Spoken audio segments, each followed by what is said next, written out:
Kasi nakonsulta ng mabuti yung body. Kasi sa timing naman ng pag-file. Hindi namin kasalanan yun. Do not blame the Senate on when the articles of impeachment were filed. No? So, wala kaming hand on yung timing na yun. Sa timing na yun, very late in the last day, hindi nga ako sure kung may quorum pa eh.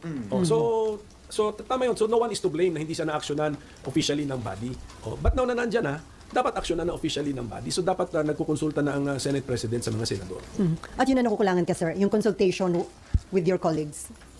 I'm sure baka nagkukonsulta nga siya, but baka nga the majority is backing up his timetable. Exactly my point. That's why I am presenting an alternative point of view. Exactly my point, sir. Ito ang tamang point of view. Is it a safe assumption that since kayo pa lang ang nagsasalita and si Senator Risa, the rest would tend to back the SP's position? I'm not making that assumption, but posible, but I'm not making that assumption. So, ang maganda sigurong gawin ng Senate President, magpatawag na po siya ng kahit caucus man lamang. If you were Senate President now, is that what you would have done? Mag-caucus muna. It's not the official meeting of the Senate as a court. Kasi caucus muna. Dapat, kasi naghiwalay na nung last day. Even before nag-adjourn, baka nga nagampanya na yung mga re-electionists, wala na sila rito sa building. Sir, since pinupush niyo po yung idea na to, so do you have any proposed timetable? Paano hahatiin ng mga senador yung trial at yung kampanya? Kasi Isang tabi ang kampanya. Under the Priority ang impeachment. isn't that a very big ask of your colleagues? That's part of the job description. So, in your case, sir, you're willing to sacrifice your campaign? Pero tignan mo ha, nung nasa abroad ako nung nag-declare ng martial law si President Duterte 5 hours pa lang ako dun sa bansang may official mission ako 5 hours pa lang, balik. Part of the job description because we have to convene after nag-declare ng martial law. Ganun talaga. So, sir, possible na kung hindi masunod yung sinasabi yung tamang point of view na dapat gawin ng Senate dito sa articles of impeachment against VP Sara, maaaring marami pang petition na ma-file sa Supreme Court? Pwede, tsaka criticism. Anyway, we are really a political body. Talagang sanay na kami sa brickbats and sa criticism. Pero sayang, this is an unnecessary criticism against the Senate. Kasi ginagamit yung forthwith, hindi na sinusunod yung ang mandato ng Constitution. Susunod lang kami. Ang dami namin time. Pwede nga ngayong March eh. March. Pwede na mag-start sa March.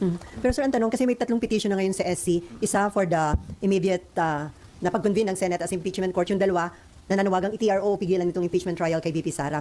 Ang tanong, meron bang jurisdiction ang Korte Suprema sa ganitong impeachment issue? Kasi sabi ni dating Senate President Franklin Drilon, parang hindi pwedeng i-touch ng Supreme Court yung ganitong... Hintayin natin yung ng decision ng Supreme Court. Pero meron pa kasing political question eh. Open pa rin yung concept ng political question. Although lumiit daw yun under the 1987 Constitution, nandun pa rin. So baka itong sitwasyon na to ay bagsak doon or pasok doon sa political question. Okay, ma'am. Ay, meron ka pa, RG?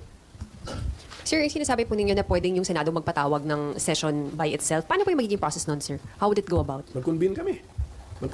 Tapos as a body and then i-declare namin that this is the impeachment court. The impeachment court is now in session. Then daanan na namin yung preliminaries. Sir, pag ganun, kahit po hindi in session yung House, okay lang po yun? Kasi kaya nga yun ang conclusion ko na okay lang yun. Kasi tingnan ninyo, kailangan pa ba presidente pa magpatawag na pati ang House, mga members of Congress, magre-report dun sa batasang pambansa. To do what? Ang kino-convene lang natin is the Senate to be an impeachment court. Therefore, ang aking logical conclusion, pwedeng gawin ng Senado yan na mag-isa. Hindi kailangan mag-convene din ng House at hindi kailangan ang presidente pa ang magpatawag. Presidente ng Senado plus majority, of course, ang magpatawag. Sir, yung mga ganitong usapin po ba, makikita siya sa current impeachment rules ng Senate? Or this is kakaibang pangyayari po talaga? Ang makikita mo sa current impeachment rules ng Senate, itong hawak ko, resolution number 39, ay kung basahin mo yan, you do not get the impression that the Senate must be in session as a legislative body. Kung tutuusin, ano rule yun? In-examine na namin ito. May rule 11 pa nga rito. Sir, yun approve under 19 Congress? Latest? Ito yung, ano to? Rules of impeachment? Sir, Ito ay yung dati ng rules of impeachment na ginamit na pwede pang gamitin. sir, impression, but is it categorically stated Na? na kailangan na naka-legislative session or hindi? Hindi nga. Kasi kung categorically... So it's just an interpretation, Hindi, sir. kung categorically stated na we must be in session as a legislative body, surrender ako. Hindi nga eh. Anong nakalagay, sir, specific? Wala, ito nga eh. Tignan niyo to, na rule... Yeah, but you can also interpret it the other way. Since wala nakalagay, it's really at the discretion of the majority.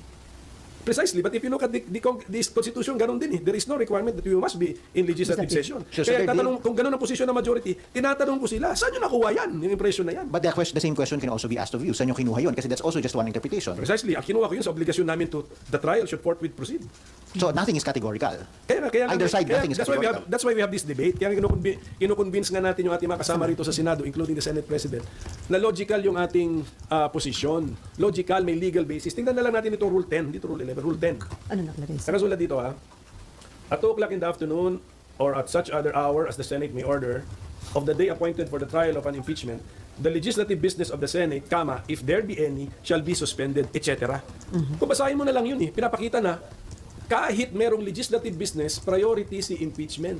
Kasi suspend mo ang legislative business mo Itigil kung mo. meron. So, priority Kung talaga. meron.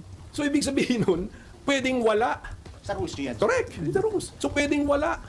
And then kahit nga meron, isuspend mo But yeah, kaya nga, kung your rules can always be suspended with unanimous consent or majority numbers of the Senate.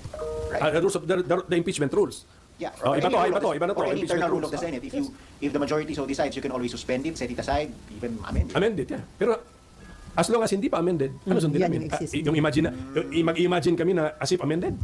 Dito muna tayo sa wording of the existing, di ba? Kung how it is written, dito tayo. So all of this taken into consideration, ayaw nila gawin yan ng majority. So ibig sabihin, it stands to reason, ayaw nila ng impeachment. Hindi ko pa masabing ayaw ng majority. Kasi Yeah, but how else do you explain why they do not share your view? baka yung attention nila nga nasa iba. That's where we're now focusing on this matter. So, and then so that the Senate President can focus every senator's attention on this matter, magpatawag na siya ng caucus. Sir, do you intend to talk to SP about Yeah, that? yeah. Kakusapin niyo sa O, SP? sabi ko sa SP, sulatan ko pa siya. Sulatan niyo ulit? Sulatan ko ulit. Para siguradong in writing. Okay, ma'am, follow Sir, up. isa lang po. Ng 11. Sige, yes. Apo. Sir, sabi lang po kasi ni SP na baka better na wag muna tayo mag-start kasi ang dami pang question sa SC. Baka mamaya raw po, nagsimula na kayo and then ma-invalidate yung mga gagawin ninyo dahil magdesisyon on the contrary yung SC sa mga petitions po. Ano naman yun, masyado na maingat yun. That's too cautious an approach. Maganda rin may cautious siya pero not too cautious na pagbasa mo ng Constitution and trial in the Senate shall forthwith proceed. Yung sabi. Yun ang sabi. So, you do not be too cautious na hindi mo sabihin, huwag na ingat tayo rito kasi baka ma-question tayo, huwag muna tayo mag-trial. Huwag muna sa July na natin i-trial. Sirang-sira ang meaning ng forthwith. Pero sir, may nangyari na ba in the past na... Meron pa pala itong Rule 11 namin sa existing. Last sentence ng Rule 11. The adjournment of the Senate sitting in said trial shall not operate as an adjournment of the Senate as a legislative body. Tignan mo. So tignan mo, the other way around. Ganun. Pag-adjourn na si Senate as an impeachment court, hindi necessarily adjourn si Senate as a legislative body. So ganun si hiwalay talaga. So whether or not in session ka as a legislative body, pwede kang in session as a Senate impeachment court. So nandiyan sa Rule 10 and 11 ng impeachment rules. Ano tanong mo? Meron na po ba in the past na nangyari na merong impeachment trial or hearing sa Kamara na nag-issue ng TRO ang Korte Suprema? Kaya personal knowledge, wala akong maalala. Kasi nag-TRO ba? Yun. Oh, so pwede... So naging moot. Yeah, the same effect as the TRO. Yeah. Pero iba yun. Ang TRO kasi hindi naman inutos na talunin nyo sa botohan. So ang TRO is stop nyo lahat. So that means that house yun is house. No? So that means that previous house believed that it was, ang position nila, it's a political question to be decided by the political institutions. Kasi sir, yung prayer ng petition ni VP Sara ngayon, mag-issue rin ng TRO para mapigilan yung impeachment trial. So, ano yun, kung sakali bang pakinggan ng Korte Suprema, pwede rin hindi sundin yun ng Congress, ng Senate, ng House, kagaya ng ginawa ng House? Saka huwag na natin unahan yun para maganda rin ang desisyon ng Supreme Court, hindi nila in-anticipate ang kilos ng Senado. Okay, Amor.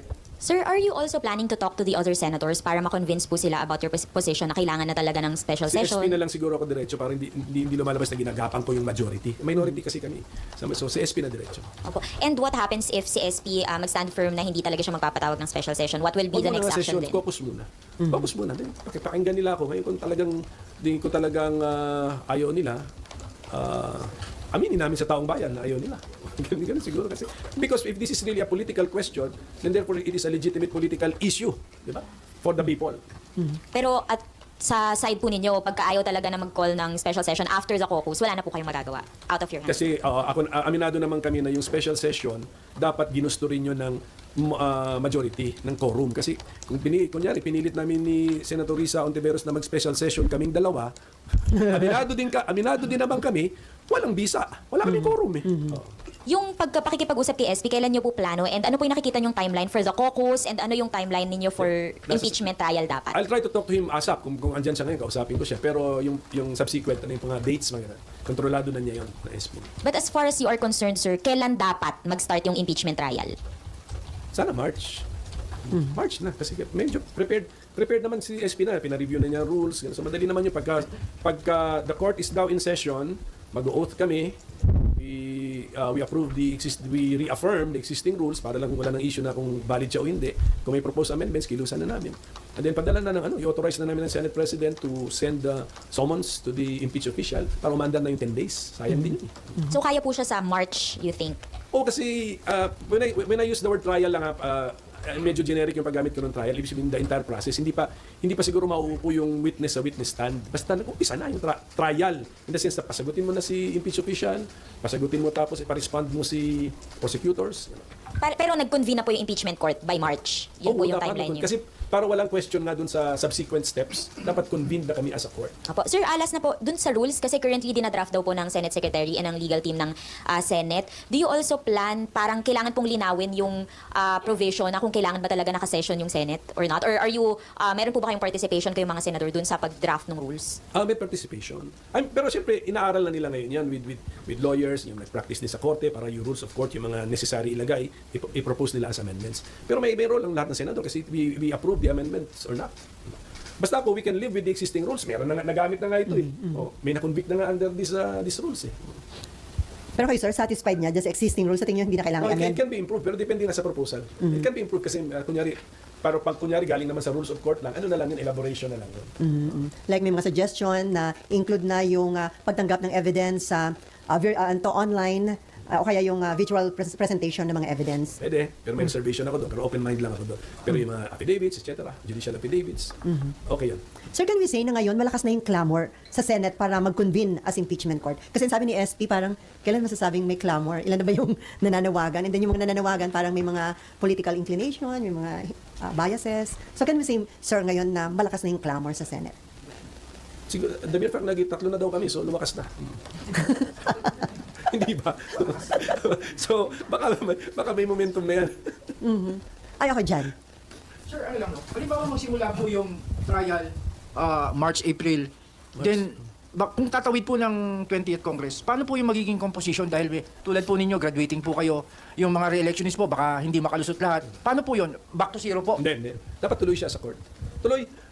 Naka-record naman lahat yan, naka-transcript yan, tapos I'm sure may video recording na. Kahit yung bagong senador, he or she can review the proceedings. Wala na problema sa pag-review ng proceedings. Iba na nga ngayon, may video na eh. Dati yung new judge sa korte, titignan lang niya yung transcript, hindi niya nakikita yung behavior o tono ng witness eh. Ngayon, ano na yan, may video recording na. Kahit balikan mo,